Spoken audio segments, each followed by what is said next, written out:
My 28F fiance 29M wants me to put his family before mine, even at the expense of my family's health.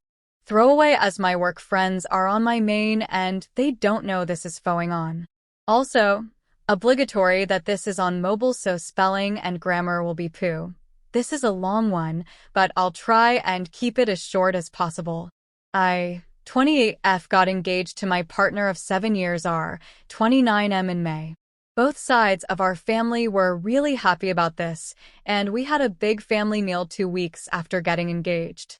His brother lives 250 miles away and couldn't get here for that meal, so we decided to have a meal just for his family in late June when his brother would be back for the weekend.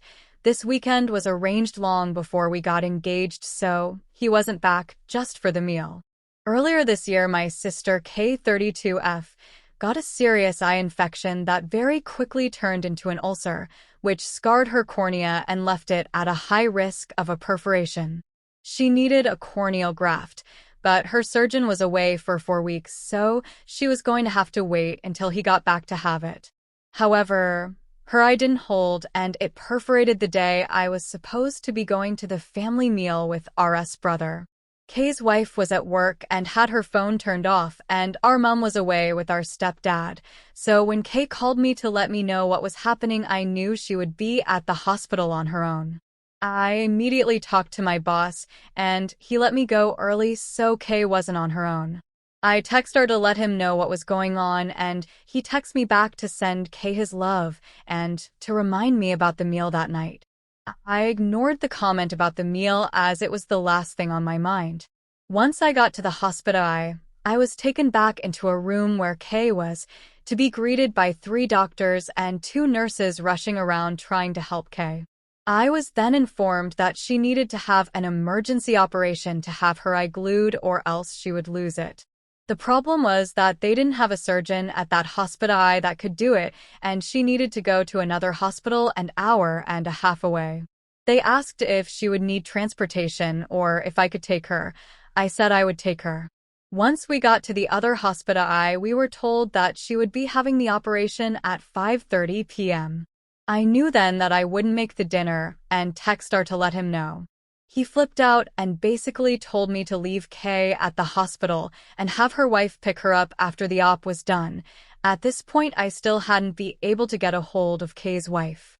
I told him that wasn't going to happen and that he was out of order to even ask me to do that. I then texted his mom and told her what was going on.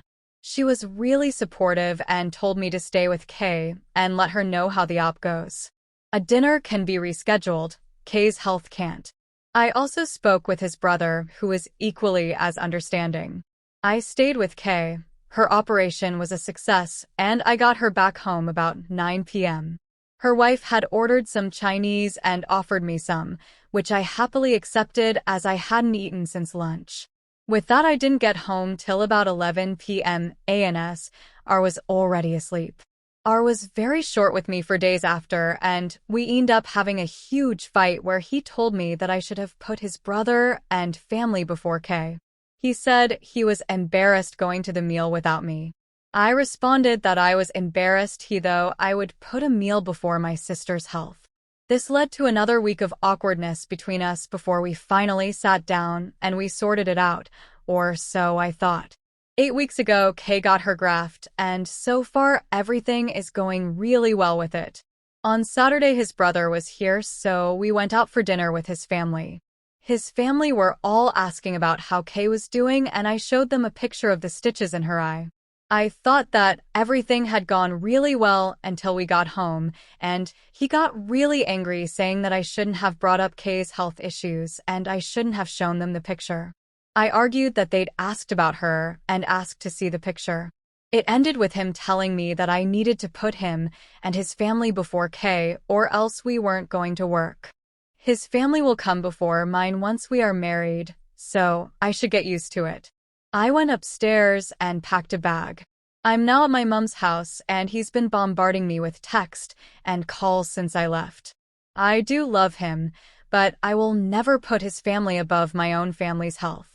I feel like he's expecting me to spend every holiday with his family and put their wants above my family's needs, which won't happen.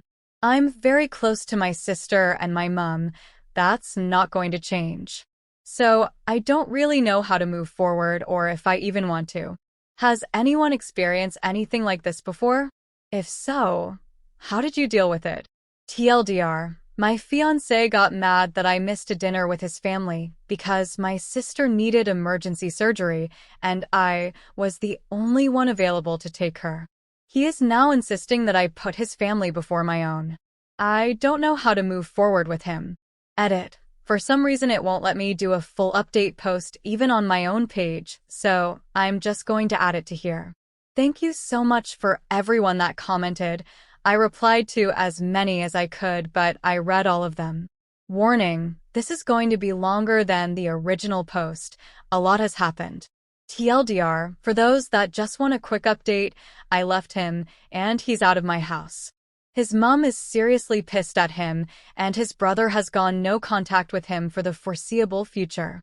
For those that want a longer version, once I decided to end things with him, I knew that the main issue would be getting him out of my house. I own the house outright. My grandma died 5 years ago and left her house to my mom, who sold it and split the money between me and my sister. I then bought my house with that money about a year after she died.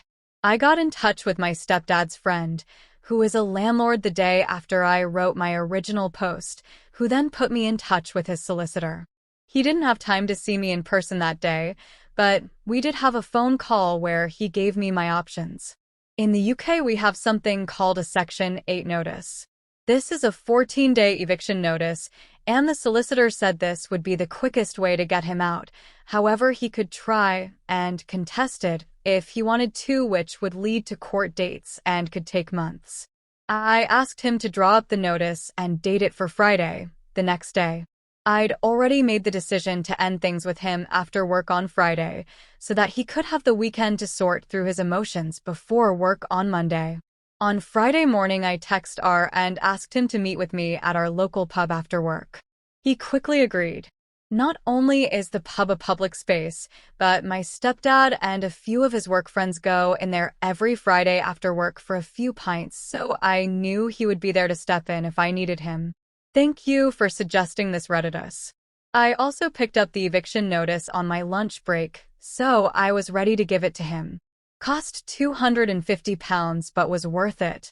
When I got to the pub, R was already there and my stepdad was stood at the bar with his workmates.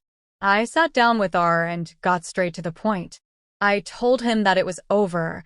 I couldn't be with someone who didn't give me any support when I was going through one of the scariest moments of my life and expected me to drop my family for his. It didn't matter what excuses he could come up with. I wasn't interested. I'd made up my mind and we were done. He stared at me in shock for what felt like an hour, but was probably